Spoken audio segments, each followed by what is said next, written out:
Okay.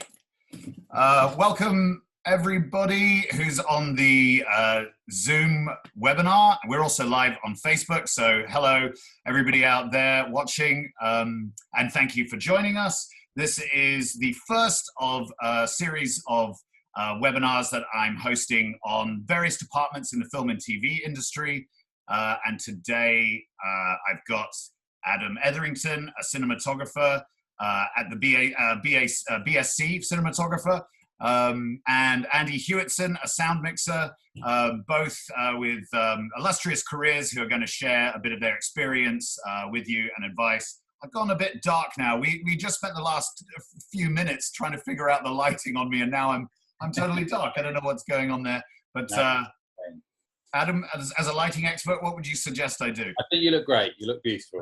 A torch under the chin, I think. Right? Yeah, absolutely. Good idea. Yeah. Okay, cool. Well, so I started First on Set to give you a bit more context about First on Set and then Meet the Crew.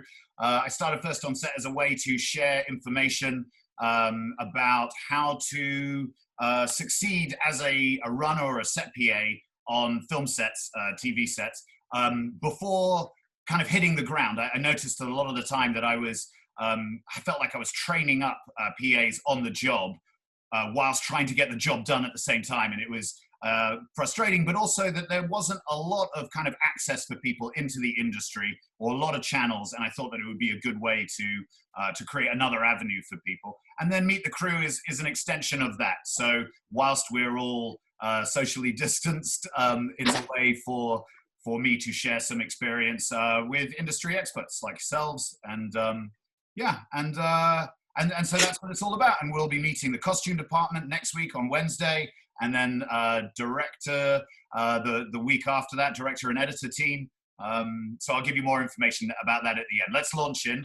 Adam, why don't you tell us a bit about your career so far, what it is that you do. Remember, some of the people on the call don't know anything about the industry. Sure. Okay, cool. So my name's Adam Etherington. I'm a cinematographer. Basically my job is to kind of work with the director to define the visual language of the film, the way it looks, the way the images feel, the way that light works and interacts, the way the camera moves. Those are kind of the main responsibilities that I suppose I have.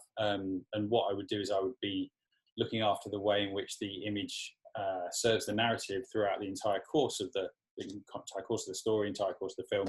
And I see that right through from the very, very beginnings of pre-production, which is kind of initial discussions and chats through with the director in terms of what they see their vision as being for the project.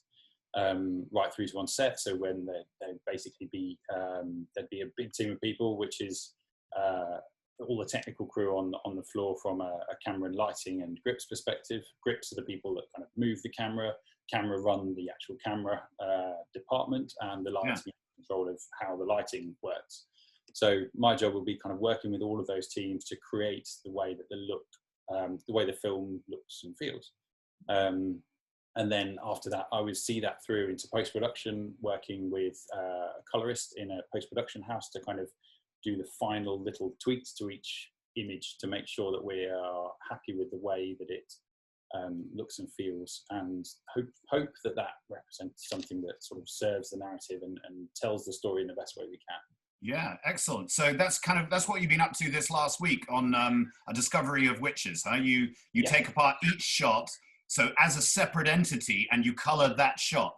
Yeah, so what we basically do is, as we're shooting, we will try and make sure each shot matches as best as it can for the scene that it's within. So we try and make sure that everything would cut together naturally as possible with very little work afterwards. There never used to be the opportunity to do any work afterwards. Back in the days of when it was just film and there was a little bit of colour timing, you couldn't do any of the processes we're now able to do with all the digital technologies. So we're in a place now where we do have the opportunity to go into a grading suite, which is basically it's a kind of a room with these very, very kind of cool high-tech monitors and a panel of controls that a professional called a colorist who's a creative in their own right.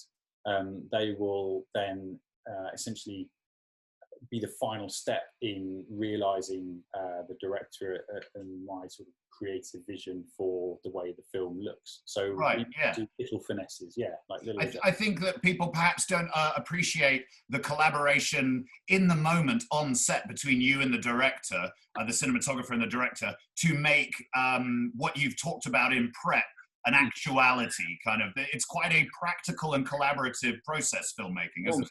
Yeah, I mean, that's the beauty. That's probably the most fun thing about filmmaking, is that you basically take a bunch of people who often have never met before, you stick them in a room together, and they're in this kind of wonderful scenario of constantly having to problem solve and find solutions and work together as a collaborative unit to create a vision.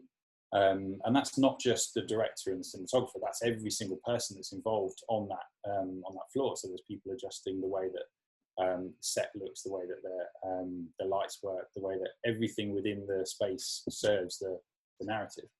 Sure. So the way a haircut needs continuity, or a prop needs continuity throughout the scene, and yeah, absolutely, that's it. And yeah, I mean, I wanted to be a director when I was a kid, because I thought the director was the person that told the story through the camera.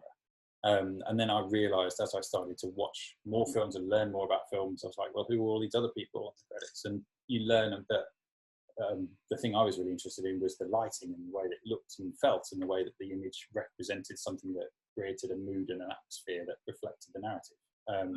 And I discovered gradually that was the role of the cinematographer.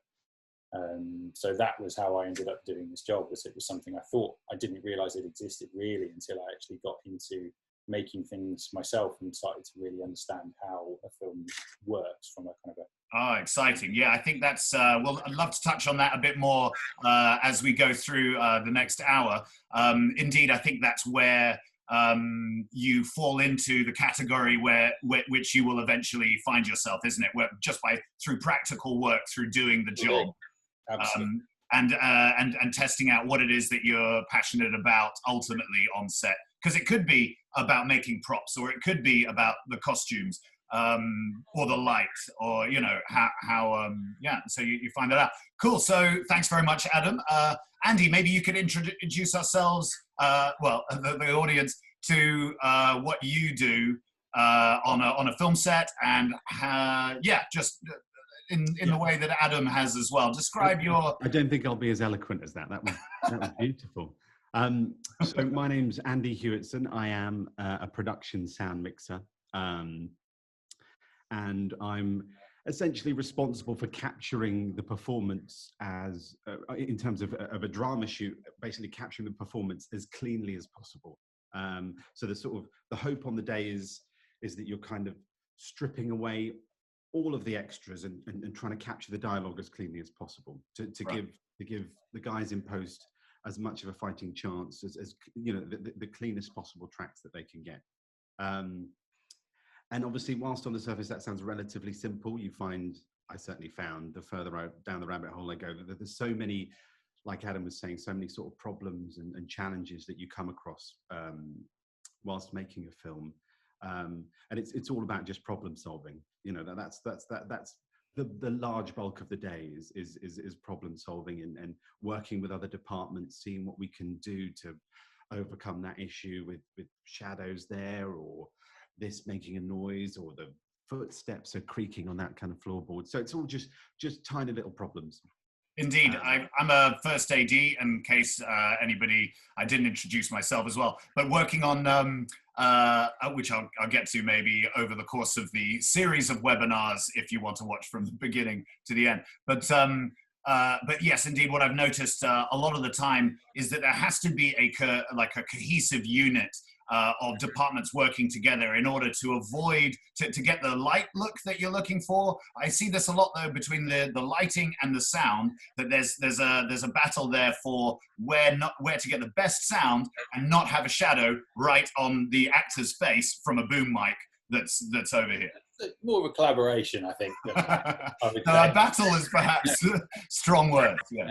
It's all down to, you know, I mean, we were talking about this in the sort of, we were preambling before we went live and talking about how it's sort of personalities, you know, obviously it is, I mean, however many, you know, there might be 100 people on set, there might be 200, and you're throwing in all of these different people with different personality types into one big pot and trying to make it work. And it works best when everybody's most collaborative. I think the thing that I'm most proud of, and the work that has done best, has always been from a collaborative team, whether that's documentaries or films or commercials or anything like that.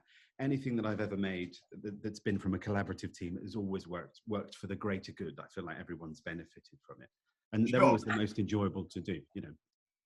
Is that always the case? Or I remember a producer telling me when I was young in the industry, sometimes you can make a great film from a terrible experience, and sometimes you can make a terrible film from having a great experience. I do remember a few good products that came out of very stressful situations as well. So yes, of course, the ideal is to have a collaborative and peaceful set, but sometimes it is very challenging, isn't it? It's a difficult thing. And I think what you're both touching on there that's quite interesting is that throughout the day, you know, we're problem solving. We're not always aware of what the challenges are going to be in filming any one scene. And so sometimes those problems are greater than others, I suppose.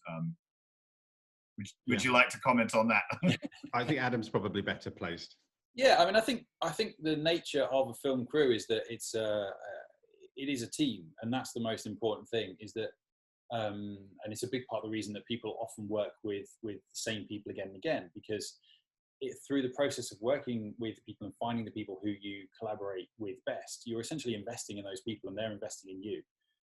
You're always in a position where you're basically trying to kind of build these relationships and find these collaborators who you believe in. And essentially, if you can create a team of people around you, it almost becomes like a family where you do have a shorthand with people. You have you do look after each other. You do kind of just have a kind of a consideration for each other, and that's something that I think on every single job that kind of that gradually forges throughout the process of the filmmaking, and that particularly over a longer job. That, I mean, you know, some of the things I've done recently have been kind of 8-9 months where you're working together. And those kind of processes, you really do build kind of a real strong friendship and a rapport with those people that allows you to tackle problems as a unit. And that's the way I think it's crucial to approach the filmmaking process, is to address things as a collective and as a unit. Because I think as soon as you end up in a situation where, yes, you're absolutely right, there's some very amazing films were made from really stressful shoots, but there's different types of stress in that environment. And I think you can have shoots that are very, very difficult for logistical and kind of creative reasons.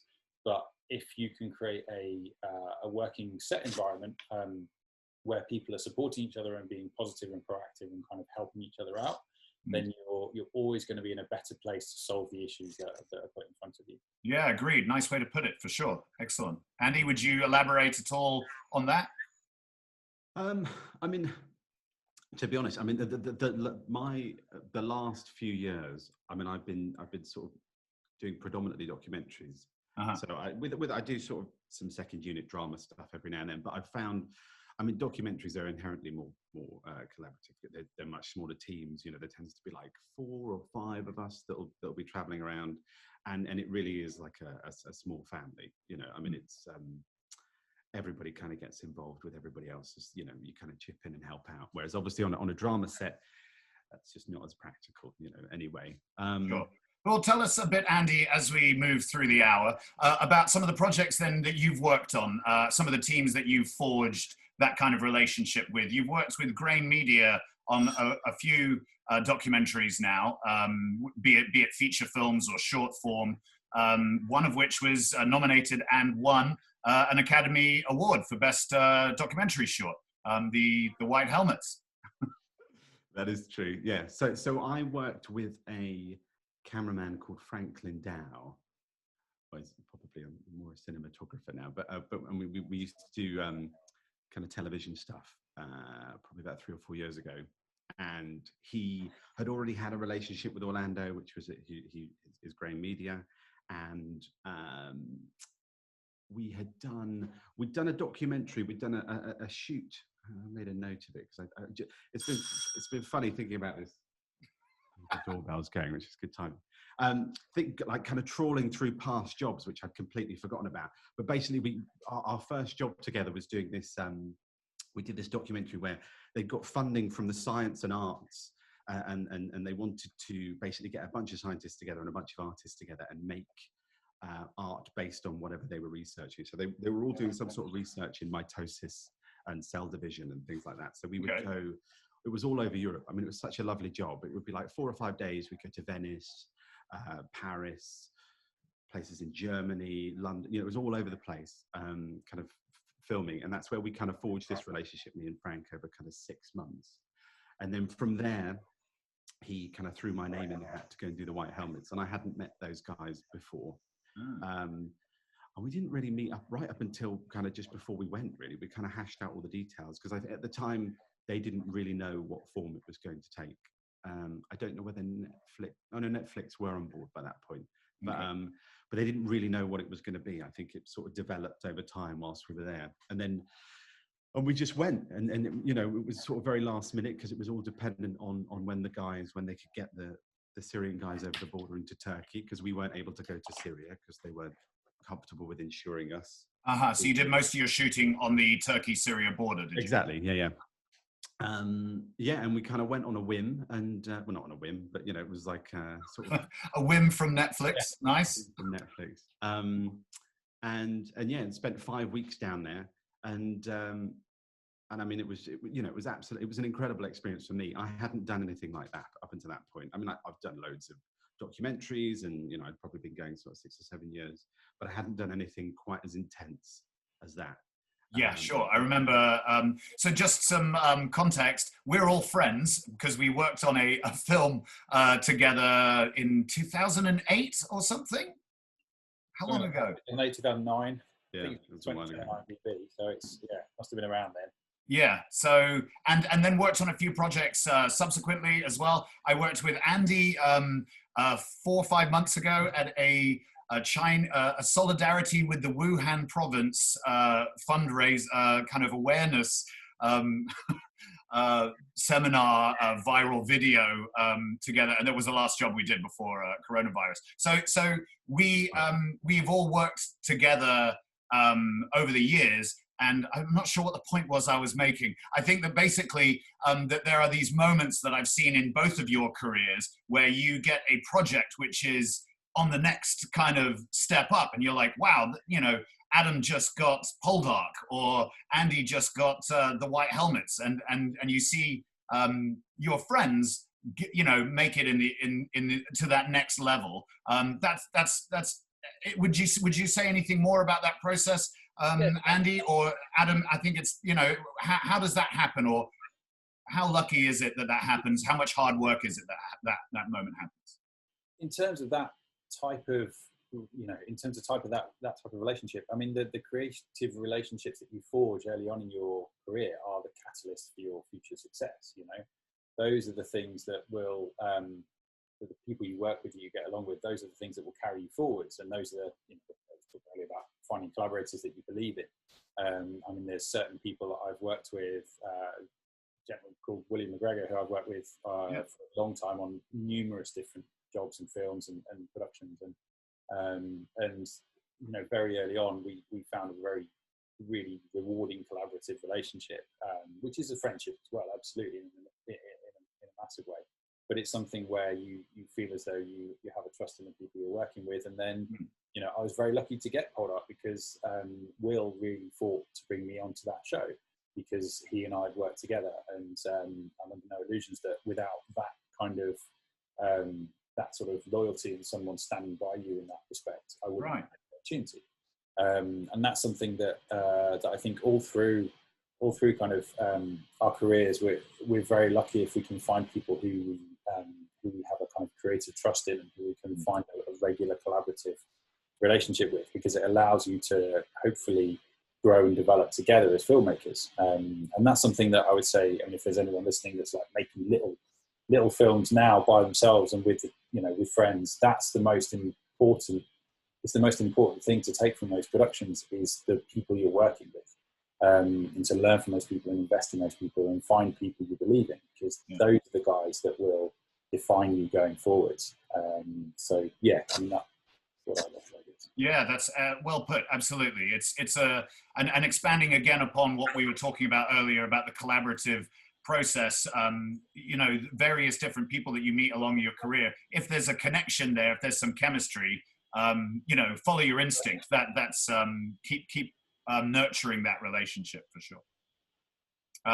Good. So, Adam, can you talk to us a little bit about the other films that were, or TV shows? You kind of went from indie films into TV at some point. So was that the moment then with Poldark that you transitioned more to TV? No, I mean, so Poldark was kind of I'd done a few productions before I did Poldark. I don't think they would have let me anywhere near it. I see. Okay, all right.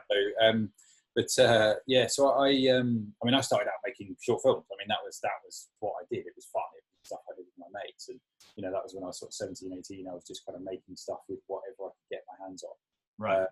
And that's when I thought, you know, I wanted to be a director because I was like, well, this is the person that makes the film. But I developed over the next sort of 4 or 5 years. I was shooting lots of little independent short films by myself and with my friends around me. But at the same time, I was working as a runner and essentially began to start getting camera trainee work, and eventually then that developed into clap a load of work on kind of what was a lot of small independent films mixed with eventually I was loading on television drama as well. So but while I was doing that, I basically then got the opportunity to also shoot stuff as much as I possibly could. Well, I say got the opportunity, made the opportunity to shoot as much as I possibly could as I was going along. And it was those little short films that gave me the bedrock of experience and knowledge that then allowed me to develop into making independent features, which was things like The Drummond Rule, where we all met together. Right, yeah. So that kind of gave me a foundation of knowledge, so that when I did eventually get the opportunity to do Misfits, was the first thing that I got to do. That's right. It was a television drama. So that was with William McGregor again. That was I think I was 27 when I did that. So that was something that was kind of like, basically for me, it was a big step up at the time. I'd done sort of, you know, I'd done a lot of kind of higher end commercials with bigger budgets, but they'd always been short shoots. So. Wow, that's really young age to get that kind of break, Adam. How I mean, I see looking at your CV, you did, like, before that point, you had shot something like 30 short films, maybe? I mean, I mean, I think I've probably done about 100 and something shorts in my career, just because, well, that was survival. That was how I made a living. Was I was driving.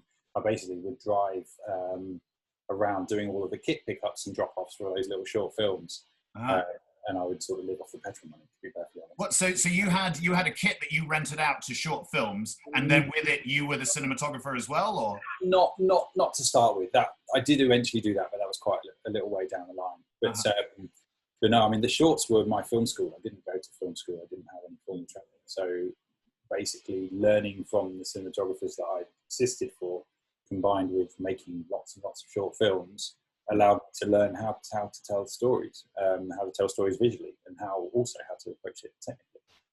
Fantastic, yeah. So yeah, that was something that was, you know, that was that process, and then that went on to doing, you know, shows like Discovery of Witches, Catastrophe, Poldark, Temple, Beowulf, Lucky Man, like lots of bigger television dramas where I was able to apply the skills I'd learned making all of those smaller independent productions. Interesting. And wow, that's quite a list you just mentioned there. Lucky Man, Beowulf, Poldark, Temple, Discovery of Witches. You're really, and as a member recently in the last year or so, you become a member of the BSC. Yeah, the BSC. Yeah, that was an amazing. Yeah, I've been reading about that. It was a surprise, and I was very honoured to be considered, because it's there's a lot of incredible cinematographers that are part of the British Society of Cinematographers. Nice people that have inspired me for many years and do inspire me now. So it's a great honour to be kind of in that, the opportunity to be around those people and learn from them firsthand. So, brilliant. Yeah. Well, congratulations. It is indeed a high honour. So well done for getting there so young as well. I mean, to be the cinematographer of a major TV show at 27 is a feat in itself. But then, not 10 years later to be also in the society is fantastic. Well done, mate. Thanks, man. Yeah. Andy, can you tell us a little bit about how you started and what, how did you make your way? Like, it seems like at some point Adam started owning his own kit and then bossing the team as well. So kind of made a whole package. I'm sorry if I'm simplifying too much there, Adam. But Andy, how did you go about getting into doing your role? And did you rent out your own kit, or how did that happen? Yes. So super quick from my background. So I was into kind of making music and all that kind of stuff when I was in my sort of late teens, and didn't know what to do. Ended up making short films, like Adam was saying, with friends. And a couple of those friends went to university. I followed them to university a year later, doing like a sort of video production degree. Right. And then whilst there, found that people typically wanted to direct or to be the camera operator, or so the sound kind of design and all those sorts of things kind of fell on my lap, which I was quite happy to do. So I sort of started with kind of sound design stuff, and then very fortunately, at the end of my degree, there was a film being made locally up in Newcastle, which is where I did my degree. And they kind of had heads of department were all industry people, and then everybody else was kind of postgraduates. So loads of us kind of went on, and there's quite a few people still kicking around in the industry now that have done very well from that film. Oh yeah. But I met a sound recordist on there. He like gave me a piece of gear. I think he gave me my first boom pole. I bought his old mixer off him, and that was kind of it. And then I was away, very much like Adam, doing short films. I beyond university, which it gave me a grounding, but I mean, it's nowhere near what you would get at a film school.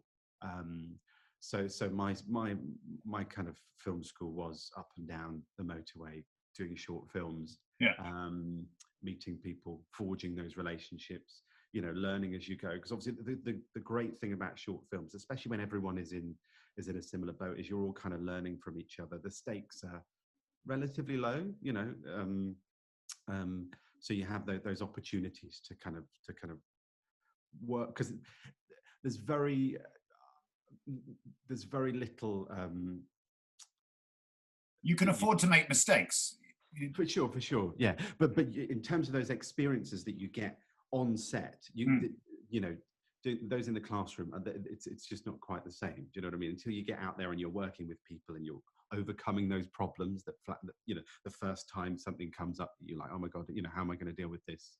Yeah, there seems to be a great industry behind teaching you what you need to making a film. And I guess even this webinar is a part of that, even though it's free. Where actually the great experience to be gained is from just making these films. Yeah. If you were going to spend 30, 40 grand on university over 3 years, maybe it'd be better to spend that making short films. But you went to university, so maybe you're the wrong person to. Well, I don't know about that. No, I think that the thing is, I mean, there's obviously different routes that you can take to get into the industry, sure. and I don't know how much it's changed now. I'm speaking to people and assistants and things that I work with that are kind of coming up. A lot of them are coming through, is it screen skill sets? Screen skills used to be skill set. Kind of feeder programs into the industry. And I mean, these guys are very accomplished. They're way ahead. They're much further ahead than I would have been at their age at that time, because obviously they've got a much better grounding than what I had. So I wouldn't say that one is necessarily better than the other. I certainly wouldn't change anything that I did. I don't think, the route that I took. But I think there's merits to both sides. I do. But there's no replacement for just getting out there and making movies. Nice. And then, so how did you, I guess we've come full circle to the moment where you went from that and being a jobbing kind of sound mixer to, which you are still, I would hasten to add, and we all looking for jobs all the time. I remember I think when, was it Deakins or Ridley Scott? I think it was Ridley Scott was up on the stage at BAFTA and he was like, I'm available for work. whilst picking up his gong. If anybody's got anything, I'm available. It's a good time to advertise, though, isn't it? It's a good time. Yeah, exactly. Yeah. That's going to go viral likely. So yeah, maybe talk a bit about that. How do you get work? Like, what do you do to? It's of course about the loyalty of the collaborations that you make and everything. But how do you go from making short films then to being a professional in this? Was the moment actually buying your own kit and then taking the care of that seriously, or was it making a website, or was it that you'd figured out how to do a CV, or what professional moments kicked it up again? Go on, Adam. You've always been much better. First. Oh, there we go. I've just been riding on his coattails. So how did you get us to work, Adam? I can't remember. I mean, you guys collaborated a lot in the early years as well, didn't you? Sorry, we haven't. Yeah, absolutely. I wouldn't say there's any one thing to do. I think it's not something you can look at as kind of a hard and fast, end of a certain process and beginning of another. I think that's something that as as a person working in this industry, you do go through a gradual transformation where you start to kind of find your feet, you start to build those foundations. And those foundations are things like, we've talked a lot about the people around you. It's things like having a website, and it's things like deciding what you want to market yourself as. Because essentially we're all selling a product, we're all selling ourselves as a creative entity. And I think as soon as you decide, I want to be a camera trainee, and you make a CV that says, I want to be a camera trainee, and you define your sort of yourself and your job as the role you want to fulfill, then that's something that you can kind of build into your life and your strategy. Build it and they will come. Say again, sorry? Build it and they will come. So say you are a certain thing, and you are a certain thing. Well, that's the thing. And the one thing I would try and for me, I would say I'll try and take away the emphasis on equipment and kit, because I don't think you ever want to be in a place where you're relying on anyone hiring you for a piece of equipment, because if they're doing that, then it will get you opportunities, but it's probably not going to serve the project that you're a part of. And that's something that for me, equipment has always been a facilitator from a creative perspective, rather than something that I've wanted to take to make a kind of a profit on from a from a sort of I don't know. I understand what you mean. I want to define me. I think it's something that I think you need to have an approach that looks at the way you want to market yourself as a filmmaker, rather than trying to rely on. It's the wrong way around, isn't it? You then become known as the crane guy or something. Exactly. You become defined by that. You become defined, as you say, a crane guy. You become defined by the piece of equipment that you've got, which essentially it goes against the whole ethos and philosophy of what we're really doing. And I think it's something that it's something that can hinder you in a way that perhaps you don't realize, because you get seen in a certain perspective that way. So I would say, any equipment is just to help you enhance that creative vision and help you build that foundation for yourself as a creative, I suppose. Yeah, that makes a lot of sense. And certainly, would it be fair to say that production sound and production video, to put it basically, guys, are slightly different in their creative input? Andy, would you say there is a bit more of a kit first kind of mentality in being a production sound mixer, maybe? I'm just guessing here. It follows the same principles as Adam, really, as Adam was saying initially.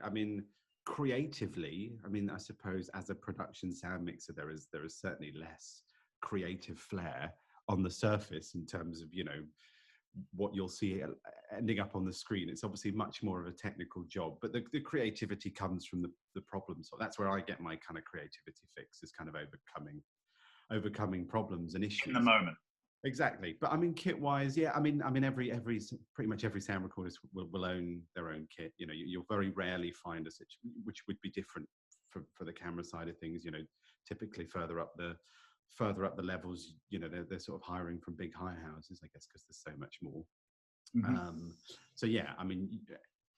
every sound recordist will probably own their own kit ultimately. But I think initially, the thing is, obviously, it's when you're first starting out, they're quite big investments. I mean, it's becoming more affordable now. I mean, I've just sort of reinvested in some new stuff for when we all come out of. Actually, Andy, can you just swing the camera right for a second to show us how you're recording sound? My overpriced audio interface. So that's not just a laptop setup. I'm trying to make the investment worthwhile. I'm charging you for the rental of this.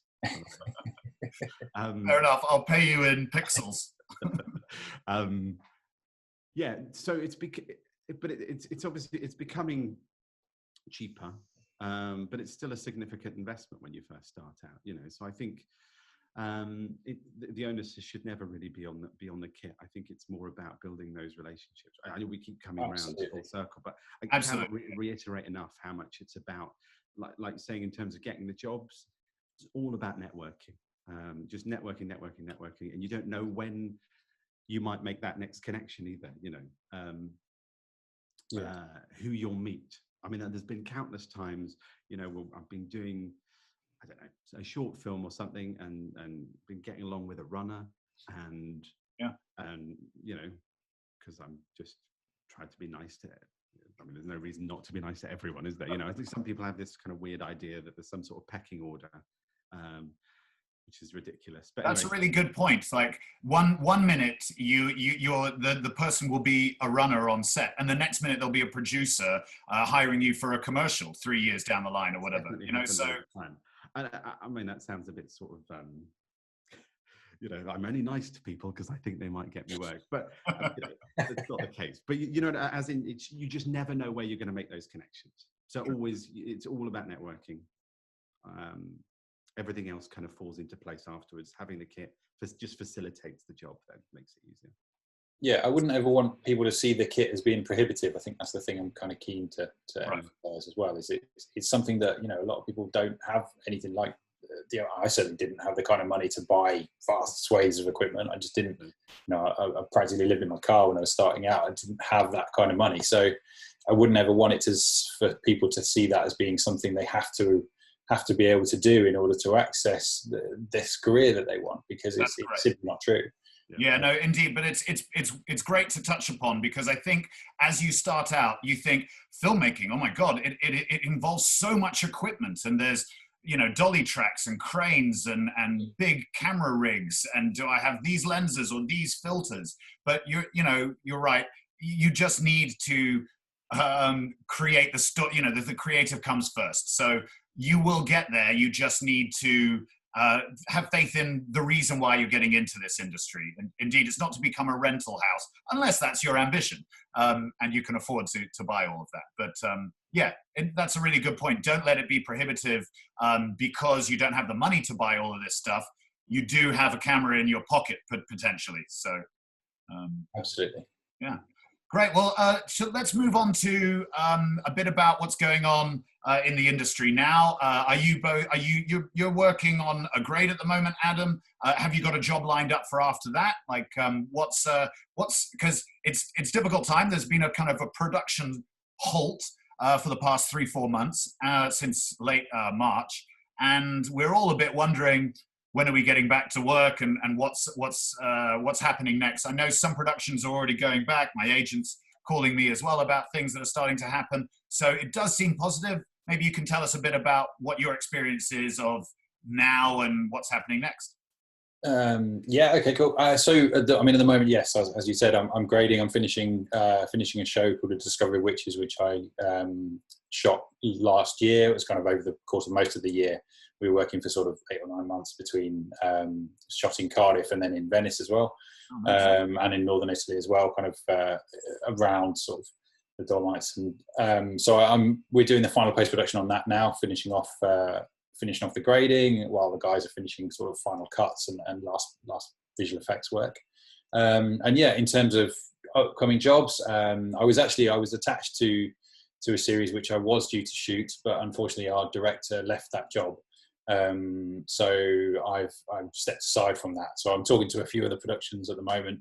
There's sort of 2 or 3 shows that that are going that might potentially be something to kind of work on. But it's very much a case of just seeing how things evolve at the moment. I think we're all kind of living day by day a little bit in terms of the development. Yeah, kind of watching the bigger shows, Batman's Gone Back, Mission Impossible, to see how they handle the day-to-day running of the set. Absolutely. I think across the industry at different scales, there's, I know a lot of small commercial shoots are shooting at going now because they're much more contained, they're much more controllable. There's a few bigger productions which are just starting to rumble into life, yes. And there's a few that are big, like you were saying, Jurassic and others, there are ones that are really kind of back in the swing with the new protocols and approaches. But I mean, it's something that we'll all have to adjust and adapt in terms of our approach to the industry as a whole and to working environment on set. We'll have to be much more aware of that particular concern, as well as not forgetting to take into account all normal health and safety considerations. Yeah, indeed. It can't just supplant everything else we've ever learned. Yeah, absolutely. We never get anything shot. Exactly. Andy, how are you finding it at the moment? You've done a promo recently, and you were working yesterday. Yeah. There's bits and bobs, and then I think there's a German documentary crew coming over, but they got a bit quiet actually. Andy, can you turn up your massive rig? Can you still hear me? Maybe I've just backed off a little bit. Oh yeah, okay. Sorry. Yeah, there's been bits and bobs. I mean, like I say, with my last sort of the way my career's kind of moved over the last few years, I've sort of moved towards more documentary stuff and smaller commercial things. So it was really quiet for 2 and a bit months, and then there's sort of things happening, bits and bobs. I mean, just before lockdown, I was away in Portugal for a couple of weeks doing a film about climate change over there, and there's more travel to do on that. So I guess we'll be working out whether or not when we can go, if we can go, where we can go. Because I mean, I've been doing a lot of traveling the last few years, so obviously that's going to change dramatically, I should think, certainly in the short term. Yeah, I suppose less productions will be flying out for momentary or like Adam, your shoot was in Wales and Venice. They will probably become localized to one area in the future. Yeah, absolutely. I think what a lot of productions will be doing now, because it's going to be much more difficult to access locations and particularly travel abroad for shows. I think there'll be a lot more productions looking to build sets in studios that would otherwise have been a location shoot, or potentially taking over a larger complex of a location and using that for a variety of different sets and locations, rather than it being the usual approach, which can often be a production moving into a location for sort of, sometimes half a day, sometimes just a small amount of time, or 2 or 3 days at a time. I think those types of locations will become something that people will have to adapt to working in a studio environment. It does seem like the studios are popping up. I've seen that Dagenham is opening. There's a studio opening up in Dagenham soon, which has been talked about for years, but now is actually, it seems, happening. And then Sky is opening one near Elstree as well. Yeah, I mean, I think the thing is, at the moment, there's the British film and television industry over the past few years has had an unprecedented, incredible influx of new, exciting shows, a lot of which have come over from America, a lot of big films as well. There's a lot of really interesting productions that are being made, and facilitating those requires a huge amount of infrastructure. So that's something that, there is, and it's a great opportunity for people that are kind of finding their way in, like looking to make those first steps, because all of those productions need crew, they need people. And that's something that if people are interested in pursuing that route, if they're wanting to find runner work, trainee work, and kind of get those kind of entry-level positions on those types of productions, then there's a lot of those productions out there. And with a bit of hard work, I'm sure it's pretty possible to start to find ways to make contact with the people involved in those productions. So yeah, there's a lot of potential out there. Yeah, I just got a cold email the other day from someone in Bath who'd seen that I'd worked on a show out there in Bristol and Bath, and he just cold emailed me saying, that he'd be interested in working on one of my teams in the future. Never heard of him before. I don't know him from anybody else, but that kind of initiative I recognized, and I wrote back to him immediately saying, yeah, that sounds great. Let's see where we are with the production in your neck of the woods soon, and good luck in the meantime. I'll keep your CV on record. So it's about applying yourself, isn't it? And if there are all these opportunities, then there's a way to get that opportunity. You're absolutely right. It's initiative. It's about putting yourself out there. It's about going above and beyond. It's about being the person that does the little bit of research and contacts people. And I think as well, it's not just about, don't write to a director, because they're not going to be any use to you. But if you write to the production coordinators, if you want to be in the camera team, if you write to clapper loaders and focus pullers and camera trainees, if you try and be intelligent in your approach, so you don't just go for kind of big exciting names, if you actually look into trying to understand how a team works in a department that you're interested in, and try to contact people within that team that aren't necessarily the kind of the bigger names, then all of a sudden you're going to have, I think you're going to find people are very responsive, because people want to help. They're people generally in the film industry are, they're a nice bunch, and it's very much a case of trying to support the next generation and encourage people to sort of build and develop their careers. So yeah, I would definitely say that's worth doing. Nice, yeah. Andy, how do you find your next boom operator or your next sound trainee? How does that process work for you normally? When I've done, I worked on a sort of pickups for a film at the beginning of this year, and so typically, as we're talking about teams, you work quite closely together, so you try and keep a sort of consistency, certainly with those immediate members of the team, like first assistant sound, the boom op. Obviously, I typically work with 2 or 3 people. But then we try and sort of mix it around with the assistants. If there's a second assistant or trainee, we'll try and sort of rotate them around just to meet new people and kind of bring them into the fold and see how they work. Did you watch the budget announcement the other day from Rishi Sunak? He was talking about apprenticeships being sponsored, I think, by the government at the moment. So okay. I think that there is even more opportunity for us to bring in trainees and apprentices to kind of get a taste of set. I also noted somewhat a makeup artist I was talking to the other day mentioned I was talking about that we were doing this, and she said, be an extra.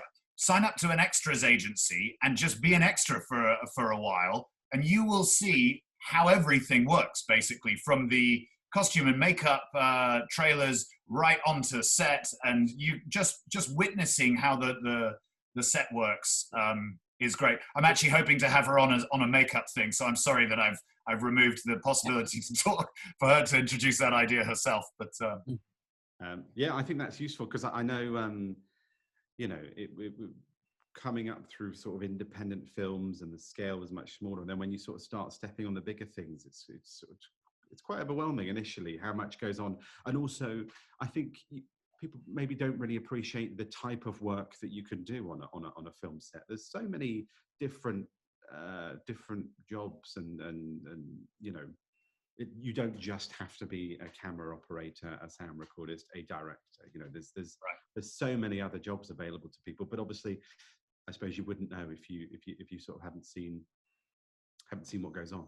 Yeah, indeed. Or watch the behind-the-scenes documentaries, of which there are none anymore because we don't buy DVDs.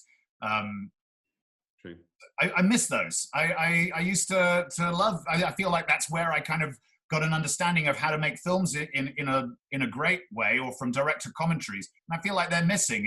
Am I missing something? Are they actually available somewhere and I've just lost them? I'm sure they're around.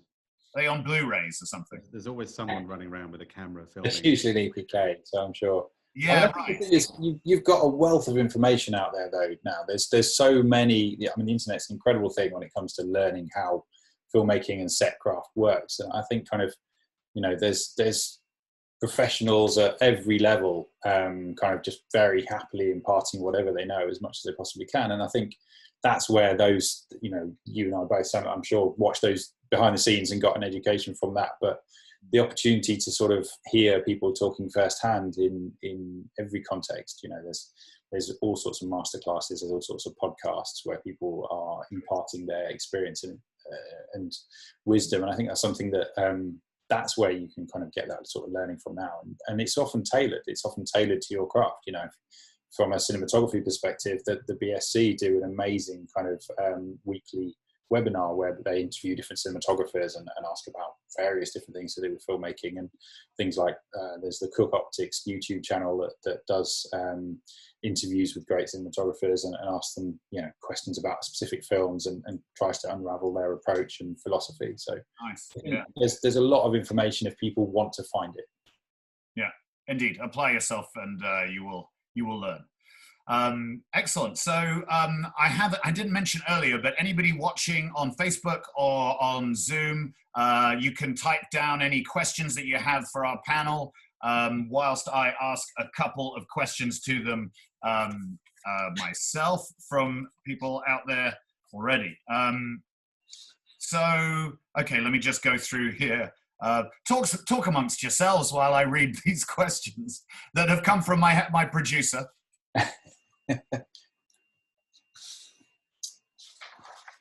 So Andy, one of these questions is, how do I control the sound on a windy cliff top? That is a tough one. What's the furry thing called? The furry thing. So it's, I mean, it's a zeppelin. It's a wind gag. I mean, there's a company called Rycote that make Rycote and Sinella are the two manufacturers that make the primary manufacturers that make wind gags, and it's essentially like an acoustically transparent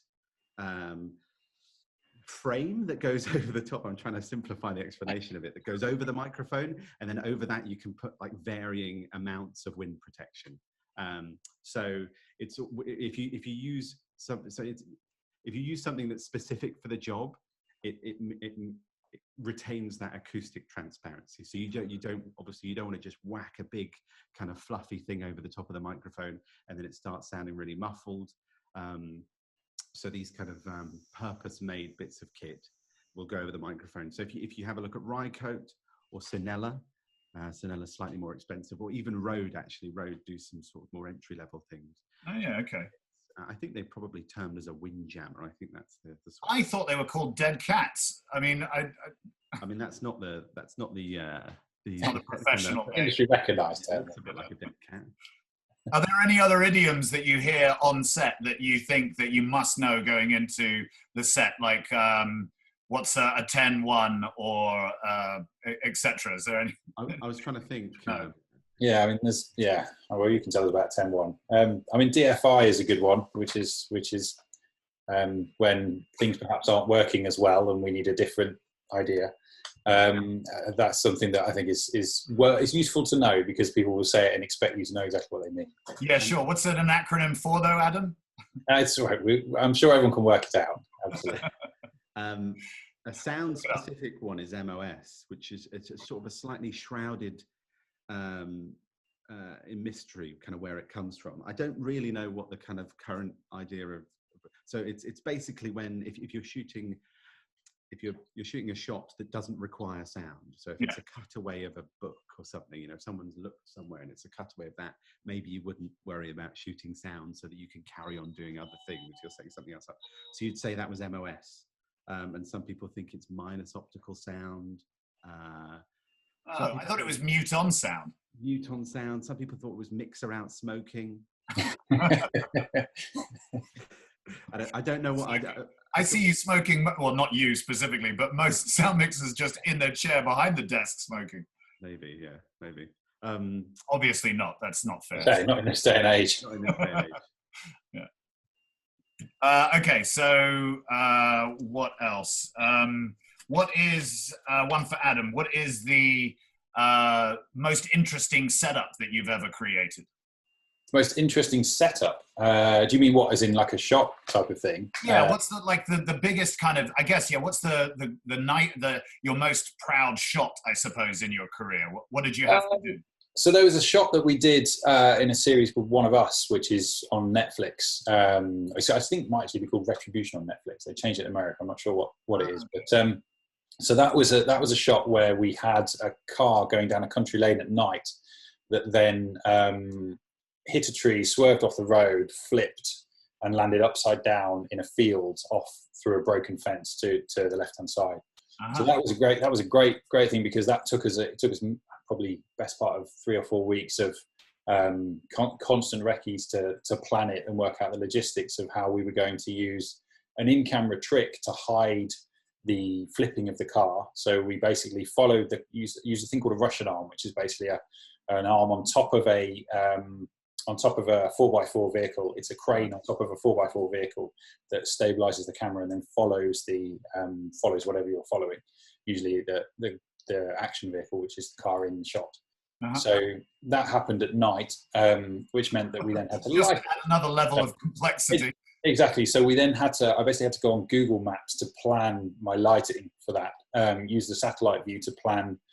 We had a bank of very, very big 18 kilowatt lights. I think we had sort of 5 or 6 of them in the end, up on a nearby mountainside, shooting down into our location.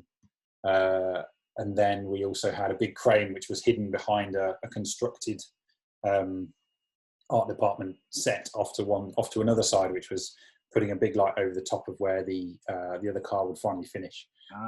We also had some rain effects going on, which was fun, and some lightning as well, which was hung. We had these big things called lightning strikes, which are very, very powerful lightning flashes, which we hung from other cranes along the side of the road we were driving down. So we then followed this car down the road. The car swerved. It essentially, the stunt driver did a swing around to the left-hand side and did what was essentially a little U donut to hide the car behind the fence.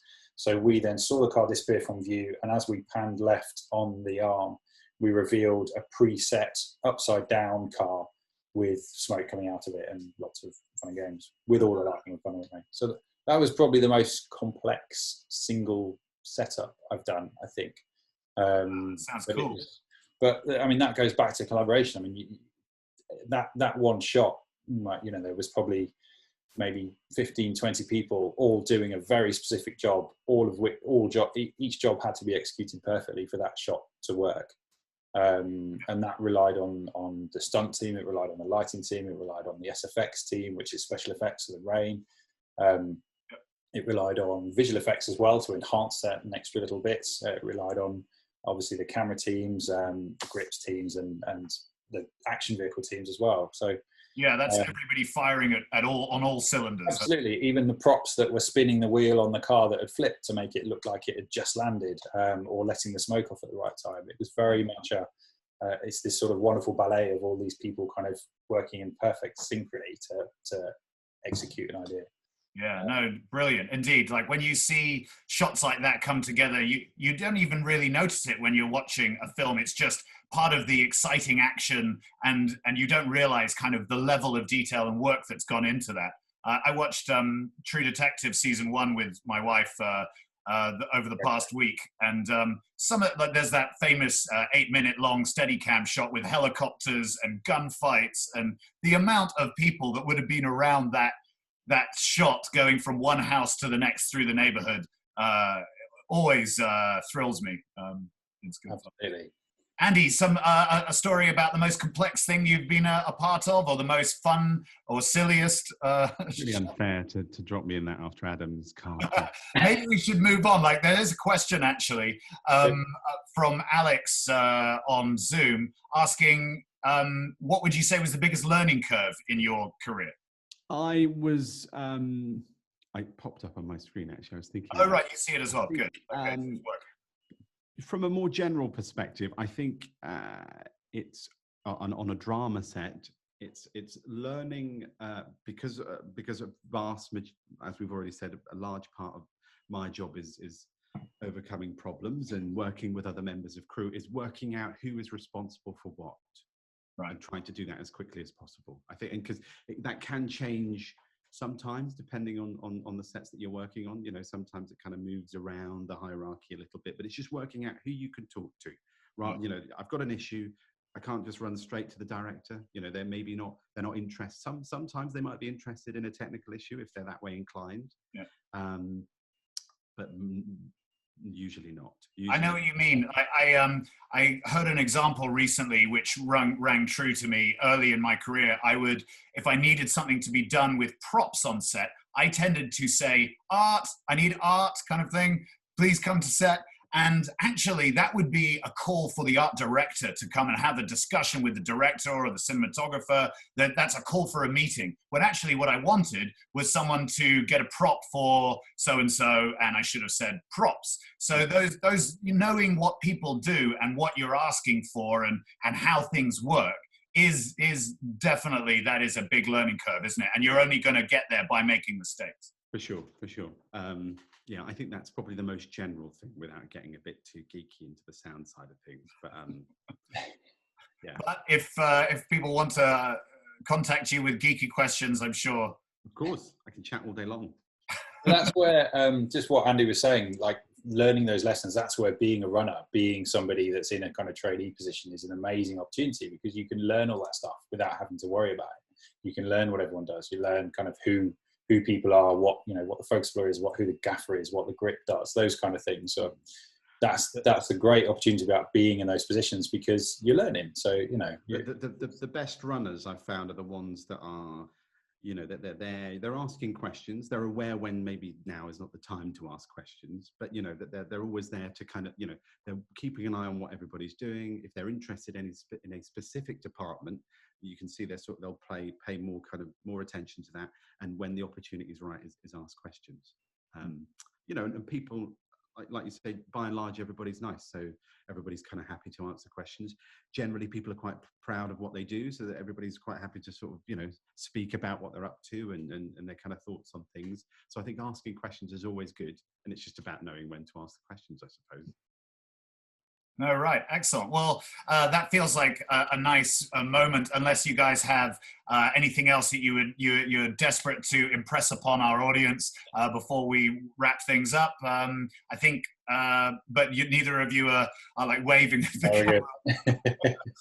But, yeah, just to do a bit of housekeeping, thanks everybody for joining today on Zoom and on Facebook. It's been fantastic to have this opportunity with our panelists as well. Thank you, Andy and Adam, for giving us some of your time today to discuss your careers and yeah, where you're at now, and we hope that the next few months and 2021 is an exciting time for you. Don't go yet. I saw one person drop out on Zoom. People are already starting to get out. But on Wednesday, we have a chat with the costume department. I have Joanna Eatwell and Lauren Miller and Gail Playford coming to join me for a chat about costume. Gail Playford is a cutter and a workroom manager, and both Joanna and Lauren are designers. Joanna's worked on Taboo and Wolf Hall, and more recently Carnival Row, all very big productions. Exciting to have her talk to us about what her experience of the industry is and how did she get in. And Lauren, an up-and-coming designer who's worked on the last couple of series of Bulletproof, a film coming out sometime this year on BBC called Honor, which looks very exciting, and the Athena. So that will be excellent to hear their perspectives. And then the following week, we've got Matt Whitecross and his editor, Mark Robertson, who's worked on all of the trips. And together they did the Coldplay film recently, A Head Full of Dreams. And that'll be really exciting to hear about the director-editor combination. So hopefully everybody will join us for those discussions. I'll advertise them, of course, on First on Set and across the internet. And yeah, guys, if you are interested in those people as well, I hope you'll join in. And yeah, it's been really fun. So thanks, everybody. Thanks to my producer, Davina, as well, also my wife, for helping out today. And it's been a real pleasure. Thank you, everybody. Thanks very much. Thanks very much. Cheers. Nice one, guys. Bye-bye. I don't know how to do this at the end, but I guess I'll figure it out. I'll just start clicking red buttons. Just click end. Just close the front down. Okay. End meeting for all. End meeting for all. Okay, and wave, and the complimentary cartoon wave. Bye-bye, guys. Bye, guys.